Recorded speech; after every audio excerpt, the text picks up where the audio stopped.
मौत के सोफे पर बैठा था याह्या सिनवार और अपनी आखिरी सांस लेने के चंद सेकंड पहले भी वो अपने एक हाथ से नेतन्याहू को दिखा गया अपने आखिरी तेवर। हमास लीडर याह्या सिनवार की मौत से बस कुछ देर पहले का वीडियो भी सामने आया है और इस वीडियो में वो मौत के सोफे पर बैठा हुआ दिखाई दिया। वो घायल दिखाई दिया, मगर ड्रोन को आता देख वो उसकी तरफ एक डंडा फेंक कर भी मारता है। ऐसा लगता है कि वो मरते मरते भी नेतन्याहू को अपने तेवर दिखाना चाहता है। हमास के खिलाफ जंग में इजराइल को वैसे ये एक बड़ी कामयाबी मानी गई। इजराइल का दुश्मन नंबर 1 अब आखिरकार मारा गया है, जिस तरह का दावा इजराइल की ओर से किया गया। इजराइल ने हमास नेता याह्या सिनवार को मौत के घाट उतार दिया है। इजराइल में कत्लेआम मचाने वाला याह्या सिनवार भले ही मारा गया, मगर उसने मरते मरते भी बेन्यामिन नेतन्याहू को अपने तेवर दिखाने की कोशिश की। इसकी वानगी उस ड्रोन फुटेज में भी देखी गई, जिस ड्रोन के जरिए उसे देखा जा रहा था कैमरे के जरिए, जिसमें इजरायली सेना ने जारी भी कर दिया है। दरअसल बेन्यामिन नेतन्याहू ने यह कन्फर्म किया कि हमास नेता याह्या सिनवार मार गिराया गया है। इजराइल ने इसका सबूत भी दिया है और डीएनए से कन्फर्म करवाया गया कि जो मारा गया यही याह्या सिनवार है। इजरायली सेना ने ड्रोन फुटेज जारी किया है और दावा किया कि इसमें दिखने वाला शख्स याह्या सिनवार ही है। मौत के सोफे पर यह बैठा हुआ दिखाई दिया।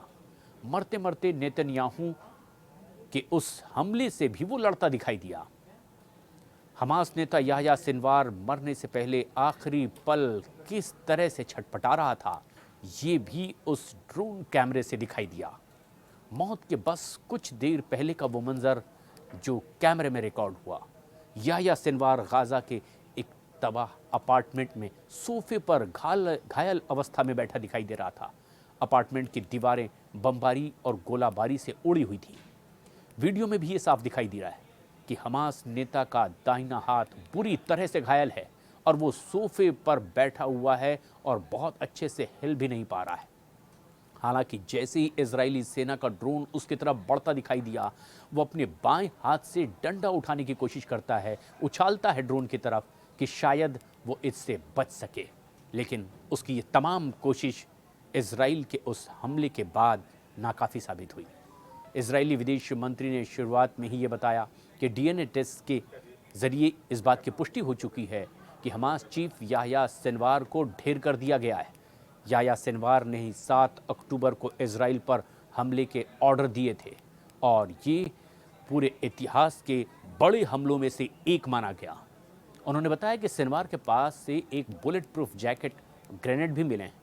सिनवार गोलीबारी में हाथ में चोट लगने के बाद अकेली ही इमारत में घुसा था और जो जवानों ने उस इलाके की तस्दीक की है, छानबीन की है, उससे कई और चीज़ें भी बरामद हुई है। इलाके को पूरी तरह से स्कैन करने के लिए ड्रोन का इस्तेमाल किया गया, जिसे तस्वीरों के जरिए भी देखा जा सकता है। वीडियो में गोलीबारी में हाथ में चोट लगने के बाद याह्या सिनवार को आखिरी पलों में देखा गया कि किस तरह से वो चेहरा ढके हुए एक कोने में बैठा हुआ था। ड्रोन पर लकड़ी के जरिए हमला करने की भी कोशिश करता दिखाई दिया ताकि उसकी जान बच सके। हमास लीडर ने इजरायली सेना से बचने की पूरी कोशिश आखिरी दम तक की, मगर इजरायली सेना ने उसे ढूंढकर आखिरकार मार गिराया। बताया ये गया कि इजरायली सेना को बहुत पहले ही ये अंदेशा था कि किसी टनल में ज़रूर ये छिपा हो सकता है। हर बंकर को ढूंढ ढूंढ कर नेस्त नाबूद किया जा रहा था। तब कुछ दिनों से ही ये कई बार भेष बदल कर भी इधर उधर भागता फिरा है।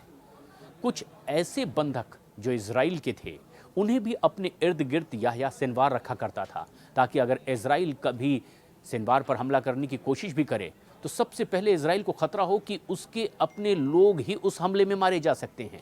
और इस तरह का घेरा बना करके भी कुछ दिन जिंदा रहने की कोशिश याह्या सिनवार ने की। बताया गया कि कुछ वक्त तो वो महिला का भेष धर के भी घूमता रहा ताकि किसी भी तरह के ड्रोन कैमरे से इजराइल की सेना उसे पहचान ना पाए और उसकी लोकेशन ठीक तरीके से पता न चल पाए। कोई भी इलेक्ट्रॉनिक डिवाइस वो इस्तेमाल नहीं करता था ताकि इजराइल की सेना किसी भी तरह से उसे ट्रेस न कर पाए। फिलहाल हमास ने अब तक सिनवार का कोई बयान जारी नहीं किया इसके बारे में कि सिनवार का आखिर हुआ क्या है। लेकिन उधर बेन्यामिन नेतन्याहू ने साफ कर दिया है कि अभी तो ये जंग के अंत की शुरुआत भर है, अभी बहुत कुछ ऐसा है जो ज़माने को देखना बाकी है। लेकिन ये याह्या सिनवार की मौत इजराइल के लिए इस पूरे जंग में एक बड़ी कामयाबी माना जा रहा है। इस अहम खबर पर क्या है आपकी राय, हमें कमेंट्स करके ज़रूर बताएं।